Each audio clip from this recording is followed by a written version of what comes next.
김문수 후보 이 자리에 모셨습니다. 안녕하십니까? 예, 반갑습니다. 안녕하세요. 예. 오랜만에 모십니다. 한 2달 반 전에 이 자리에 모셨었는데 사실 그때 좋은 결과가 있었으면 좀 더 좋았겠지만 조금 아쉽게 됐습니다. 죄송합니다. 대선 후에 2달 조금 더 지났습니다. 어떻게 지나셨어요 그동안? 뭐 그냥 패배가 너무나 컸기 때문에 국민 여러분들께서도 상심도 많이 하시고 요즘에는 신문도 안 본다, TV도 안 본다 하는 분이 많으셔. 그래서 전부 유튜브 보는 분들이 많고 아예 너무 상심이 커서 제 나름대로 또 위로도 해드리고 또 이 전당대회가 바로 다가와 있기 때문에 전당대회에 대해서도 나름대로 지금 준비를 해서 뛰고 있습니다. 아유, 그동안에 고생 참 많으셨는데 지금 후보님이라고 이제 여쭙겠습니다. 저희가 대선 때 얘기를 안 할 수가 없어요. 대선 때 얘기 뭐 예선에는 김덕수라고 하셨었는데 사실 이제 한덕수 전 총리와 관련해서 근데 선출 이후에는 한덕수 전 총리와의 단일화 입장을 좀 번복하셨다 이런 지적이 나옵니다. 그래서 이런 지적에 대해서 후보님께서 어떻게 생각을 하시는지 먼저 여쭤볼게요. 단일화를 안 된 거는 한덕수 총리 대통령 권한대행하고 안 된 게 아니고 이준석 후보하고 안 됐죠. 이준석 후보하고도 안 됐죠. 그러니까 한덕수 당시에 후보도 아니지만은 한덕수 권한대행하고는 자동으로 단일화가 됐습니다. 우리 당원들의 선택에 의해서 바로 제가 후보로 됐습니다. 전 당원 투표였습니다. 당시에 근데 그렇게 매끄럽지는 않았잖아요. 일단 매끄럽지도 않았고 그 다음에 또 초유의 후보 교체 시도도 있었고 참 이래저래 여러 가지 일들이 있었는데 매끄러웠다면은 그것은 후보 교체가 된 건데요. 전당대회에서 선출한 후보를 매끄럽게 참여도 하지 않고 입당도 하지 않은 후보로 교체하려고 하는 그러한 시도에 대해서 우리 당무감사위원회에서도 그 상당한 정도로 징계 권유가 나와 있을 정도로 그건 매우 불법적이고 잘못된 조치죠. 그걸 매끄럽다고 하면 안 됩니다. 그러니까 매끄럽다는 게 그 한덕수 후보가 매끄럽게 본인에게 후보님 본인에게 왔으면 좀 더 매끄럽지 않았을까 그런 생각도 하실 거 아니에요. 아니 뭐 꼭 그런 것보다는 전혀 전당대회에서 4번이나 경선을 거친 공식 후보를 그냥 일방적으로 교체한다. 그것도 당 안에 입당도 안 한 분을 교체를 한다. 그리고 그 준비를 하고 있었다. 이런 것은 상당한 문제가 있었는데 제가 그 점은 일체 이야기를 안 하는데 그 자꾸 이제 그걸 후보 단일화라고 그러는데 단일화도 아니고 결국 단일화가 됐어요. 한덕수 후보가 만약 나왔다면 그건 단일화가 안 된 건데 등록도 안 하고 출마도 안 하는데 그걸 자꾸 단일화가 안 됐다. 이렇게 말하는 것은 그 잘못된 의도를 가지고 계속 저를 낙마시키고 교체하려고 하는 그런 것이라고 생각합니다. 그나저나 최근에 이제 당무감사 좀 됐습니다. 며칠 됐는데 당무감사에서 권영세 전 비대위원장 그리고 이양수 전 선관위원장에 대해서 당원권 3년 정지 상당히 중징계입니다. 이거를 권고를 했는데 뭐 이거에 대해서는 어떻게 좀 생각하세요? 그건 뭐 일단은 당무감사위원회에서 징계를 한 건 아니고 일단 감사를 해서 윤리위원회에 보내가지고 윤리위원회에서 이제 징계 결정 내립니다. 그런데 아직까지 이제 당무감사위원회 감사 결과가 그러니까 그 감사 결과에 대해서 윤리가 적당한 판단을 내릴 것으로 보고 있습니다. 제가 뭐 언급하는 거는 적절치 않은 것 같습니다. 별도 언급은 하지 않으시고요. 근데 댓글 제가 보니까 반응을 좀 한번 여쭤보고 싶은데 이런 분들 계세요. 그러니까 더 후보님을 지지하니까 이런 얘기를 하시는 것 같은데 대선 패배를 인정하고 승복했다. 그래갖고 왜 승복하냐라고 반발하시는 그런 지지층도 계신데 이 부분에 대해서는 좀 어떻게 생각하십니까? 중앙선거관리위원회가 선거 결과에 대해서 이미 당선이 누구고 제가 당선되지 않은 것을 다 공표를 했는데 승복을 안 하면 어떻게 해야 된다는 것인지 그건 이제 소송하자 이거거든요. 소송하려면 소송의 근거가 또 나와야 됩니다. 그런 점에서 의혹은 많이 있지만은 뚜렷하게 승소를 할 수 있을 만한 증거가 아직까지 확보가 되지 않았습니다. 뭐 전환길 우리 선생도 10억을 걸고 뭐 이런 소송할 수 있을 만한 구체적인 부정선거 자료를 받고 있는데 아직 나온 게 없지 않습니까? 알겠습니다. 저희 준비한 내용 더 여쭤보도록 하겠습니다. 사실 당대표에 출마하실지 몰랐다라는 분들이 많아요. 그러니까 대선 후보가 바로 출마하는 전례가 별로 없기도 한데 이 출마를 결심하신 이유 뭐 다른 데서도 말씀하셨겠지만 허심탄회하게 좀 설명 좀 부탁드릴게요. 대선 후보가 출마한 경우는 많죠. 이해창 총재도 대선 나왔다가 안 되고 출마를 했고, 바로, 예. 그 다음에 또 우리 이재명 그 당시에 후보도 떨어지고 또 출마를 했고요. 대부분 사람들이 그렇게 했고 그런 사례가 없다는 건 아닌데 저는 다만 출마할 생각이 별로 없었어요. 왜냐하면은 예. 저도 이제 좀 쉬기도 하고 이래야 되는데 당이 지금 너무 내부가 단결이 안 되고 너무 여러 가지로 당내 싸움 때문에 당이 깨질 정도로 어려운 처해 있기 때문에 예.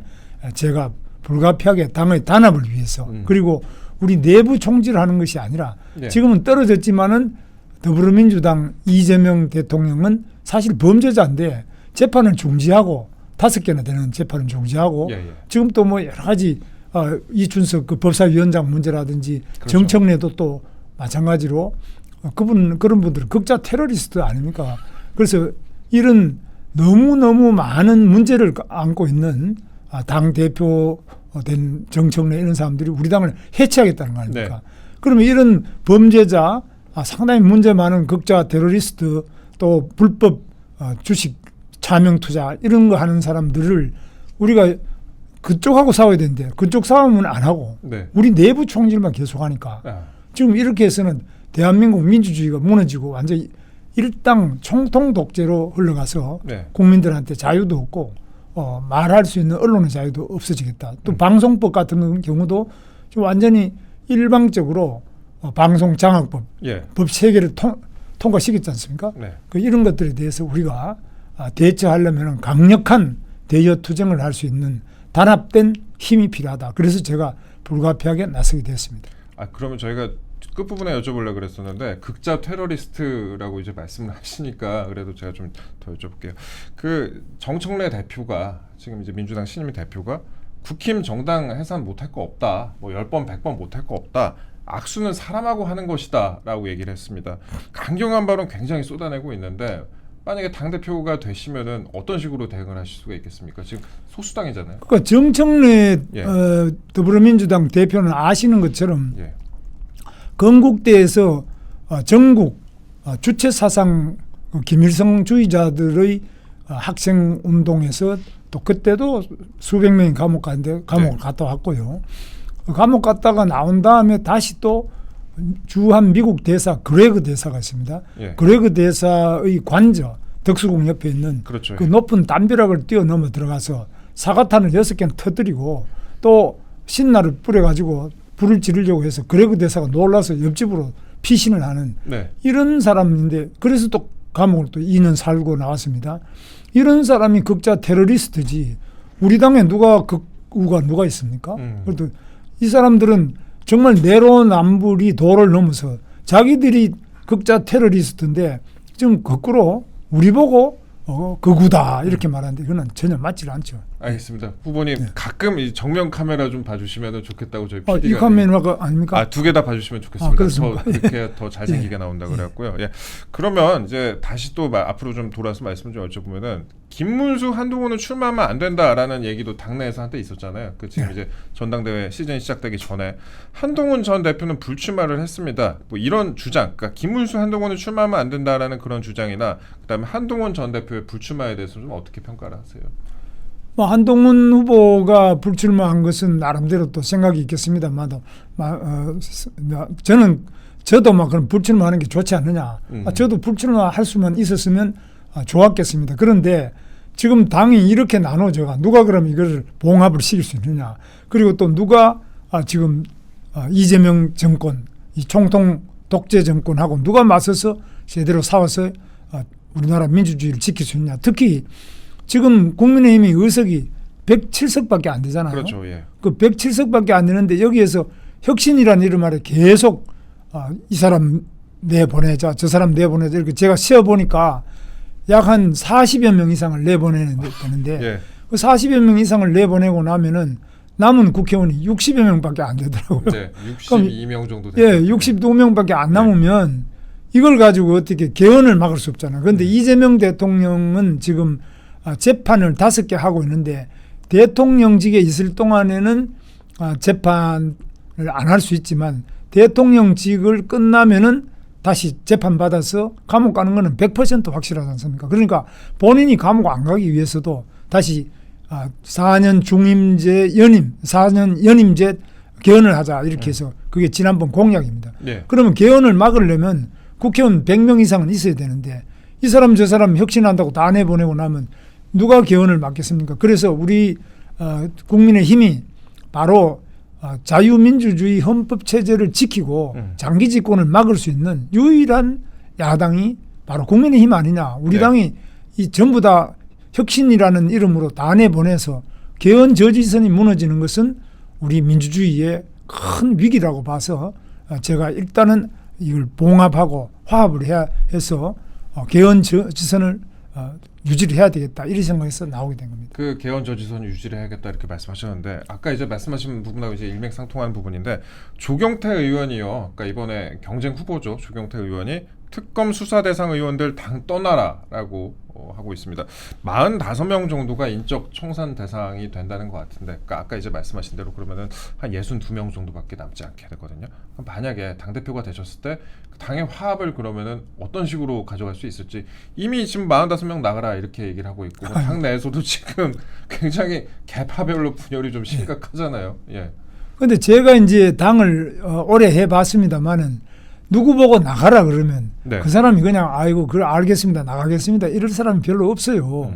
그러면 또 상대방이 또 그럼 당신이 먼저 나가라 이렇게 서로 싸우다 보면 당이 깨지고 분당하고 또 한 사람만 나간 예를 들면 울산에 김상욱 의원만 하더라도 나가면 어디가 있느냐 바로 저 반대편에 가서 앉아서 저쪽 의석이 늘고 우리는 지금 107석으로 줄었지 않습니까? 예. 그래서 나가라고 한다고 해서 그렇게 생각만큼 쉽게 나가지도 않고 그러다 보면 당이 서로 나눠져서 싸우다 보면 당 지지도가 지금처럼 떨어지는 거 아닙니까? 그래서 네. 일단은 패배 이후에 당이 서로 합쳐서 화합을 해줘야만 국민들도 보고 그럼 제대로 싸우라 이러는데 서로 그냥 나가라 그러고 서로 싸우고 이렇게 하다 보면은 결국은 공멸하는 결과가 오고 그 어부지리는 이재명 정통 독재 정권이 어부지리를 보고 그 피해는 국민들이 피해를 보게 된다 그렇게 봅니다. 알겠습니다. 당 상황이 근데 좋지가 않습니다. 그 지지율 제가 보니까 당 지지율이 17% 뭐 나온 조사 결과도 있고 10% 여론조사 결과가 종종 좀 나옵니다. 뭐 더 높은 것도 있긴 하지만요. 그 내용도 아까 이제 말씀드렸다시피 좀 꾸준한 상황인데 지금 윤희숙 혁신위원회가 출범을 했었잖아요. 그래서 뭐 인적 쇄신, 뭐 윤석열 전 대통령 부부와의 절연 같은 거를 당원 당규에 명시하는 것 등등 이제 몇몇 혁신안을 내놓긴 했습니다만 당에서 이제 호응이 좀 갈렸습니다. 이 혁신안 그러니까 인적 쇄신이나 윤 전 대통령 부부와의 절연을 당원 당규에 명시하는 이런 혁신안에 대해서는 어떻게 좀 평가를 하세요? 이미 윤석열 대통령은 탈당을 했고요. 네. 그런 말씀 중에서 우리는 앞으로 계엄에 대해서는 아주 특별히 군사적인 힘을 동원하기 그런 불가피한 사정, 예를 들면 경찰력도 안 되고 이런 아주 불가피한 국가의 혼란 상태에서는 계엄을 할 수도 있지만 그 외에는 안 한다. 뭐 이런 이야기를 넣는 것은 가능한데 뭐 특정 탈당하는 어떤 분을 당은 당규에 넣자 이런 것은 그런 사례도 없고 또 그런 식으로 해서 제대로 지금 혁신이 되는 게 아니겠죠. 네, 알겠습니다. 입장은 알겠습니다. 그리고 이번에는 여론조사 후보님 관련된 여론조사 좀 말씀을 좀 드릴게요. 지금 당내 여론조사 당심에서 지금 선두를 차지하고 있습니다. 지지층 여론조사에서 리서치뷰에서 39.8% 오늘도 조원 CNI 조사 결과에서도 지금 1위를 차지했습니다. 당심 관련해서요. 당심에서 지금 앞서가는 이유 뭐라고 생각하세요? 제가 아무래도 이제 지난번에 대통령 후보로서 우리 당 후보였기 때문에 당원들이 많이 알고 계시고 또 나름대로 악조건 속에서 열심히 싸웠다 이런 것을 인정해 주시기도 하고 또 저는 지금부터 1994년 3월 8일에 당에 입당을 했는데요. 그러니까 약 30년 이상 당 생활을 해왔습니다. 그리고 그 과정에서 당에 많은 뭐 공천심사위원장도 했지만 각종 투쟁위원회 또 개헌에 대한 투쟁위원회 이런 것들을 많이 해서 투쟁에도 앞장서고 당 혁신, 공천, 당무 여러 부분에서 많이 경험이 있다고 판단하신 당원들이 많이 계시지 않겠나. 그래서 아마 많이 나온 것 같습니다. 이렇게 겸손하게 말씀하셨는데 네. 뭐 1위를 차지하고 계십니다. 그런데 좀 같은 조사에서 당 지지층 대상으로 했을 때 장동혁 후보가 지금 2위를 차지하고 있습니다. 지금 지지율 차이가 조금 있긴 한데 그래도 상당히 많이 올라오긴 했어요. 그것도 그렇고 지금 당 주류, 이른바 당 주류가 경쟁 후보니 장동혁 후보 쪽에 붙어 있다라는 그런 분석도 있는데 지지층도 좀 겹치는 것 같고 이거는 어떻게 보십니까? 뭐 그렇게 장동혁 후보도 뭐 저를 지난번 대선 때도 네. 도와서 같이 일을 했던 분입니다. 장동혁 후보도 아주 젊고 상당한 정도로 능력을 지금 보여주고 있는 점에 대해서는 아주 저도 다행스럽게 생각하고 우리 당의 젊은 우리 이런 후보들이 많이 앞으로 진출하는 것은 우리 당의 자산이고 또 미래의 희망이라고 생각합니다. 그래도 내가 될 것 같다. 예. 그건 이제 최종적인 결과는 아마 당원들이 아시겠지만 예. 당에 많은 강력한 후보들이 있는 것이 네. 없는 것보다는 월등하게 좋은 바람직한 현상으로 생각합니다. 결선 투표 없이 그냥 바로 직행할 것으로 생각하세요? 뭐 그렇게 되면 좋겠습니다만은 네. 뭐 그거는 이제 경우에 따라서 우리 당원들이 어떻게 판단하시냐 달라지겠습니다. 알겠습니다.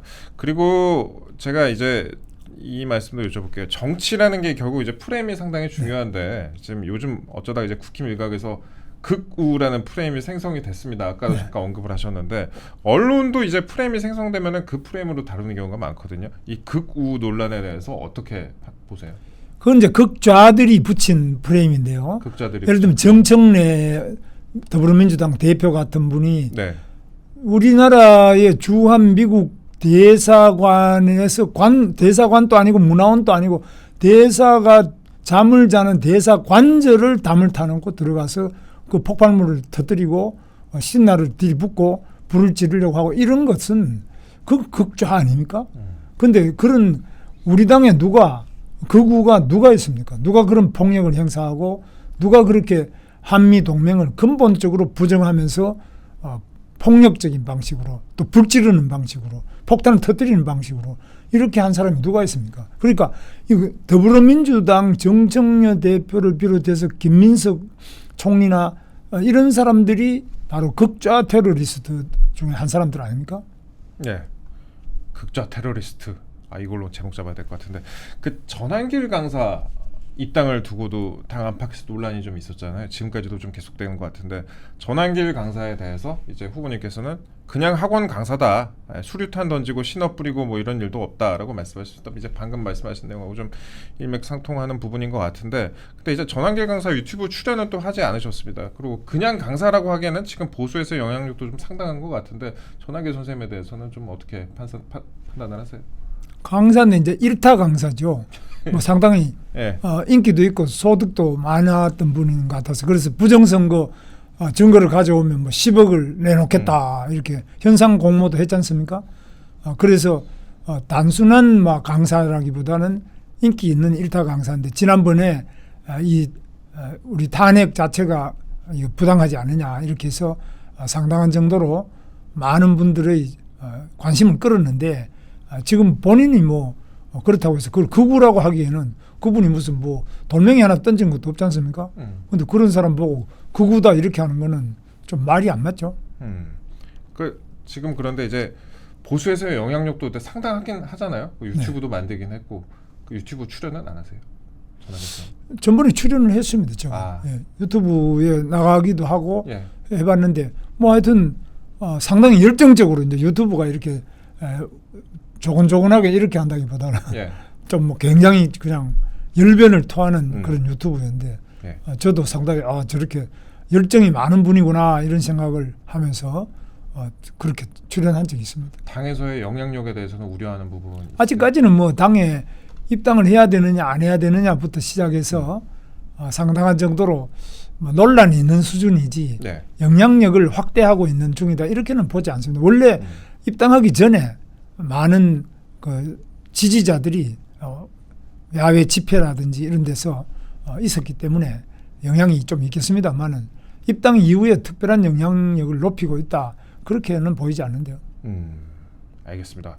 저희가 당 지지율 얘기 다시 한번 해보겠습니다. 당 지지율 지금 10%대에 불과한데 지방선거 이대로 가면은 지방선거 암울할 것 같다라는 분들은 많아요. 사실 지방선거 승리하려면은 중도층, 수도권, 청년도 공략할 필요가 있다라는 그런 지적이 나오는데 지금 국민의힘에서 과연 가능하겠는가? 어떤 식으로 공략해야겠는가? 그 공략할 전략에 대해서 말씀 좀 부탁드릴게요. 바로 단합이 제1 전략입니다. 첫째, 단합해야 됩니다. 두 번째는 지방선거가 내년 6월인데 딱 10개월 남았습니다. 예. 지방선거 기획단, 제가 당 대표가 되면 바로 기획단을 출범을 시켜서 내년에 후보가 누군지 영입도 하고, 새로운 후보 영입도 하고, 또 지금 있는 각 여러 후보들에 대해서 평가도 하고, 당의 당원들도 확대해서 더 많은 입당원서를 받아내고, 그리고 당의 교육도 더 강화하고, 전체적으로 상대 후보에 대한 분석을 통해서 선거 전략도 해서 실행을 하고, 또 주민들을 위한 여러 가지 필요한 여러 활동, 예를 들면 지금 같으면은 예를 들어서 순복음 교회에 압수수색을 한다. 네. 그다음에 극동방송에 압수수색을 한다. 이러면 그런 것이 부당하다 알리고, 또 거기에 대해서 각 교회나 또 각 종교단체가 이런 식으로 유신시대 때나 50 때도 하지 않던 인권 탄압, 교회 탄압 이런 거 김정은 이외에는 누가 이렇게 하느냐 활동도 하고, 그래서 연대 활동 같은 거 이런 것도 하고, 인권 보호 활동, 지금 뭐 마구잡이로 그냥 특검이 압수수색도 하고 뭐 체포영장도 발부하고 이렇게 하는데, 이런 마구잡이 특검의 횡포에 대해서도 우리가 폭로하고, 또 더불어민주당 이춘석 법사위원장 이런 사람은 국회에 앉아가지고 여러 가지 뭐 잘못된 그런 차명 주식 거래도 하고 이런 게 한두 번도 아니고, 네. 이런 사람들의 부도덕성 같은 것도 알려가지고 이런 여러 잘못된 부분에 대해서 당당하고 똑바르게 말할 수 있는 것은 국민의힘밖에 없구나. 야, 국민의힘이 너무 약해지면 민주주의가 죽어버리겠구나. 이런 것들을 우리 국민들이 느끼고, 우리 국민의힘을 여러 곳에서 많이 그 단체장, 광역, 기초 또 의원들 당선시킬 수 있도록 계속적으로 활동해 나가면 지지도가 변화가 오고 내년에도 상당한 정도로 승리할 수 있다고 저는 생각합니다. 이춘석 법사위원장 얘기를 좀 하셨는데, 아까 이춘석 의원 네. 지금 주식 차명거래 의혹 터졌잖아요. 이게 네. 후보님 주식거래 국회의원 인동 해보신 적 있으세요? 저는 뭐 회의장에서? 저는 저런 거 듣도 보도 못했고요. 예. 저는 발상을 할 수가 없는 거 아닙니까? 그래서 뭐 누가 한다고 하더라도 제가 볼 때는 자기가 또 더구나 AI에 관해서도 좀 인수위 때도 좀 하고 국정위원회에서도 하는데, 지금 저런 발상은 더불어민주당 아니고는 할 수 없습니다. 예를 들면 정청래 대표 같은 사람이나 김민석 총리 같은 사람도 네. 우리가 볼 때는 또 이재명 대통령처럼 아니 재판을 5개 받는 사람이 내가 대통령 나오겠다는 이런 건 발상 자체가 불가능한 겁니다. 그래서 너무나 파렴치하고 너무나 불법적이고 부도덕하고, 그러면서도 본인이 계속 상대를 비난하지, 그러면 본인들이 좀 자숙을 해야 되는데 오히려 국민의힘 해체하라. 그리고 국민의힘은 45명을 제명시키자. 결의안 내고. 네. 그러니까 이거는 적반하장이 도를 넘어가지고 자기 잘못한 것을 손톱만큼도 돌아보는 게 없습니다. 그런데 이거는 사이코패스라 그러죠. 그 정말 문제가 많습니다. 사이코패스요. 예, 심리적으로 전혀 양심의 가책이 없는 예. 이런 집단이야말로 해체해야 됩니다. 지금 북한에도 얼마나 많은 돈을 갖다 줬습니까? 김대중 대통령 이후에 약 3조 이상의 현금을 북한에 갖다 줘가지고, 이재명 대통령만 하더라도 경기지사 때 100억 원을 북한에 송금을 해가지고 그 부지사, 이화영 부지사가 징역 7년 8개월 현역 살고 있지 않습니까? 감옥에 있는데도 불구하고 북한에 계속 지금 방송도 안 한다, 풍선도 날리지 마라, 지금 뭐 북한에 대해서 봐주기로 전부 다 일관하는데, 이 사람들이 완전히 친북 또 반미 운동가들인데, 그러면서도 또 자기들은 마치 굉장히 우리나라를 제대로 사랑하는 사람인 것처럼 하는데, 이거 정말 내로남불이 심해도 보통 심한 게 아니고 도덕적으로 문제가 많다고 저는 생각합니다. 예. 그런데 지금 국힘이 지지율도 좀 안 나오고 좀 지지자들께서 답답해하시는 부분도 많고 그런데 그 답답해하는 부분 중에 하나가 이제 민주당이 추진하는 법안 같은 걸 잘 막지 못한다는 데 있죠. 그러니까 의석에 좀 절대적으로 또 열세에 있으니까 그런 부분도 있는데 그 대표님이래. 대표 후보님. 저의 의사와 상관없이 그냥 말이 헛나왔습니다.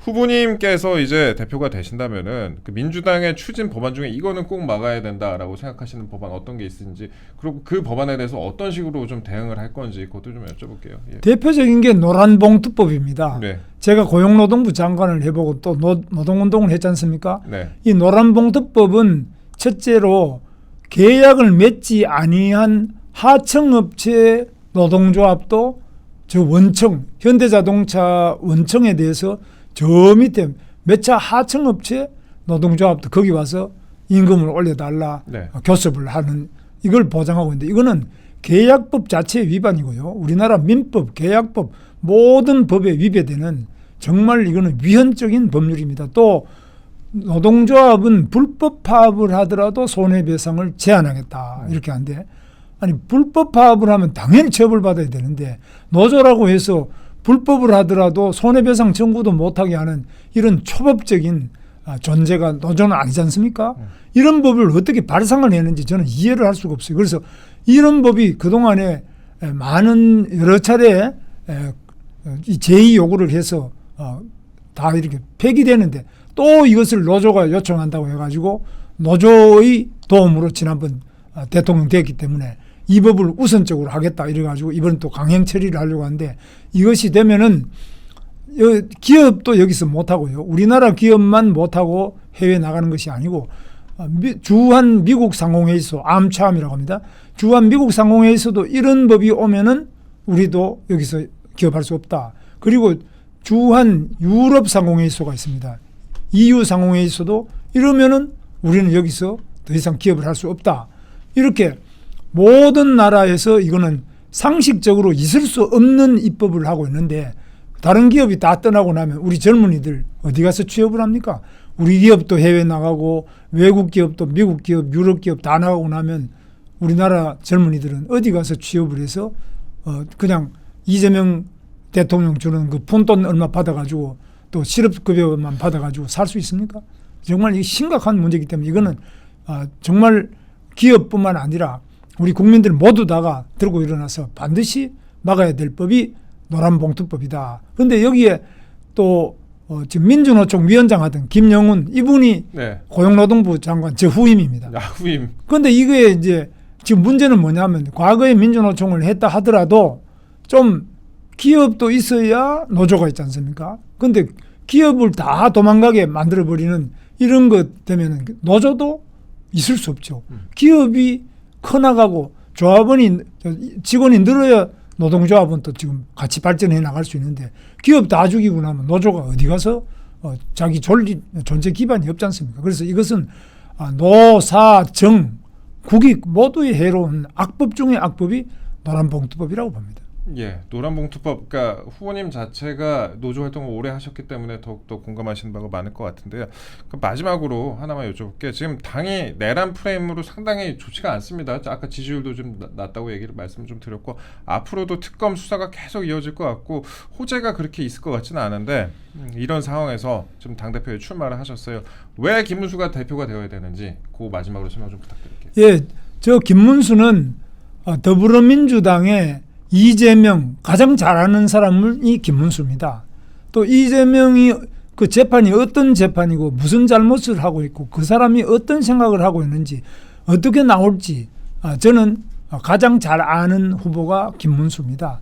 그리고 김민석 총리를 비롯해서 저쪽 내각 김영은 고용노동부 장관이든지 이런 사람들 제가 제일 잘 알고 있습니다. 그분들이 어떤 사람들인지 그리고 정청래 더불어민주당 대표와 국회의원들 더불어민주당의 속성 그 사람들이 어떤 생각으로 이런 일을 하는 거지 가장 잘 아는 사람이 접니다. 그리고 국민의힘에 대해서도 제가 가장 오랫동안 제일 많이 알고 있는 사람이 접니다. 그래서 제가 야당으로서 가장 확실하게 서로 단결을 이루어내고 또 이재명 총통 독재를 반드시 막아서 대한민국의 자유민주주의를 지키고 한미동맹을 튼튼하게 지킬 수 있는 후보 김문수라고 저 나름대로 자신하면서 출마를 했습니다. 우리 당원 동지 여러분들 또 국민 여러분, 이 김문수가 대한민국의 자유민주주의를 지키고 총통 독재로 불행한 대한민국이 되지 않도록 더욱 위대한 대한민국 만들 수 있도록 기회를 주시면 제가 열심히 잘 좀 해보겠습니다.